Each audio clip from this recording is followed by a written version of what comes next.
अस्सलामु अलैकुम वरहमतुल्लाहि वबरकातुहू। देखिए मेरे नाज़रीन, ये जो मशरिक़ वुस्ता यानी मिडिल ईस्ट है, तो इसकी क्या अहमियत है एंड टाइम्स इवेंट्स में और ये क्या रोल प्ले करेगा आने वाले टाइम में, मैं इसी पर आज बात करूँगा। देखिए, मशरिक़ वुस्ता यानी मिडिल ईस्ट ये एपी सेंटर होगा आने वाले वाक़ात का, और दुनिया में जितनी भी आइंदा चेंजेस होनी हैं तो इन तमाम चीज़ों का मशरिक़ वुस्ता की तरफ रुख होगा, हर एक चेंजेस का।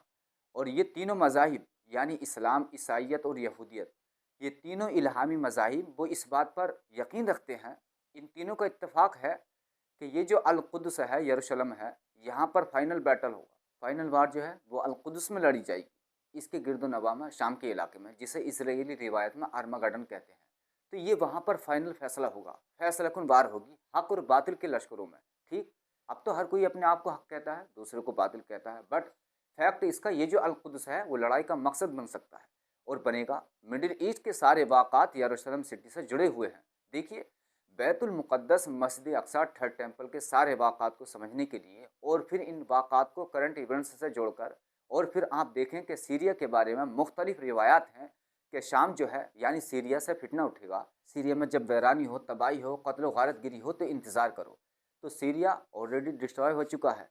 जो लोग सीरिया जाते हैं हालात देखने के लिहाज से या किसी आम रीज़न से, बिज़नेस तो वहाँ पर हो नहीं सकता, क्योंकि वहाँ पर जो है फ़िरका वारियत, वहाँ पर नस्ल असबियत, कबाइलियत इस कदर ज़्यादा है कि इंसान इंसान को, दूसरे कबीले के ज़ात के फ़िरके के इंसान को इंसान नहीं समझता।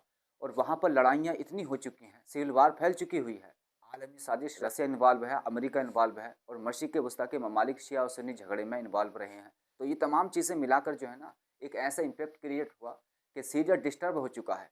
हिमस हलब का इलाका हो, इसके अलावा आप दमिश्क चले जाएँ, मुकम्मल तबाही वहाँ पर जो है गज़ा जैसे मंज़र पेश होता है। वहाँ पर इतनी डिस्ट्रक्शन है, बिल्डिंग्स डेमोलिश हो चुकी हैं, लोग भूख से मर रहे हैं, फाकों से तड़प रहे हैं। वहाँ भूख से, इफ्लाक से मरने वालों की तादाद जो है ना, गाज़ा के बाद सबसे ज़्यादा है। तो इसकी वजह यह है कि जब ये निशानी है जो बताया गया है एंड टाइम्स इवेंट्स में कि सीरिया में जब ऐसे हालात होंगे और सीरिया ही से सुफियानी का खुरूज होगा और इसमें जो है कई लश्कर होंगे सीरिया के अंदर। ये लश्कर जो पहला डाउन होगा बाद में गालिब आ जाएगा, वो सुफियानी का लश्कर होगा। फिर वो शाम पर हुकूमत करेगा, अपनी डोमिस कायम करेगा, कत्लेआम करेगा और गलबा पालेगा। और इस लश्कर का हज़रत इमाम मेहदी अलैहिस्सलाम से मुकाबले का इरादा होगा। बैदा के मकाम पर वो धस जाएगा। ये सारी रिवायत आती हैं। जब वो धस जाएगा तो इससे लोगों को यकीन ये होगा कि ये इमाम मेहदी बरहक है। तो ये इसीलिए जो है ये तमाम इवेंट्स सीरिया से जुड़े हुए हैं। और हज़रत ईसा इब्न मरियम का जब आना है दुनिया में, और जब मस्जिद अम्बी में इमाम मेहदी अलैहिस्सलाम अपने असहाब के साथ, दोस्तों के साथ, मुसलमानों के साथ दमिश्क में होंगे, तो फजर की नमाज़ पढ़ानी होगी। ईसा इब्न मरियम का इंतज़ार हो रहा होगा और ईसा इब्न मरियम मस्जिद अम्बी के मशरिकी मीनारे पर फरिश्तों के दाएँ बाएँ इनके कांधों पर हाथ रखकर नाजिल होंगे और वो हज़रत इमाम मेहदी अलैहिस्सलाम के पीछे नमाज़ पढ़ेंगे। तो ये मुस्तंद हदीसें मिलती हैं और ये इतनी कसरत से बयान की गई हैं कि इन्हें अहादीस मुतवातिरा का नाम उलमा ने दिया है।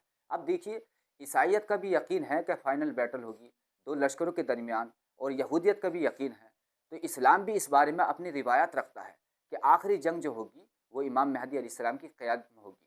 तो ये सारे वाक़ात मिडिल ईस्ट में यानी मशरिक़ वस्ता में होने हैं और इसमें अहम तरीन किरदार शाम का है, सीरिया का है। वहाँ पर फाइनल लड़ाई का आगाज़ होगा। फिर इसमें एक और अहमियत जो है वो यमन की है। और ये जो रेड सी है इसकी क्या अहमियत है मौजूदा दौर में, ये जो पूरा रेड सी है इसकी क्या अहमियत है, इस बात को समझ लीजिए। ज़माने आखिर में बताया गया है कि दो लश्कर होंगे हदीस के मुताबिक, एक लश्कर यमानी, दूसरा लश्कर खुरासानी। जो यमन का लश्कर होगा इसे खुरासान के लश्कर पर फजीलत हासिल होगी और ये जो यमन है ना, यहाँ से हक़ का गलबा होगा। आप देख ही रहे हैं हौसी इस वक्त राइज़ कर रहे हैं और ये ना शिया हैं ना सुन्नी हैं, दोनों का मिक्सर है। अब देखिए, ये जो रेड सी है जिस पर ये धाक जमाए हुए हैं, तो इसको मॉडर्न टेक्नोलॉजी, जदीद दौर के तनाज़ुर में सब कुछ हमने देखना है।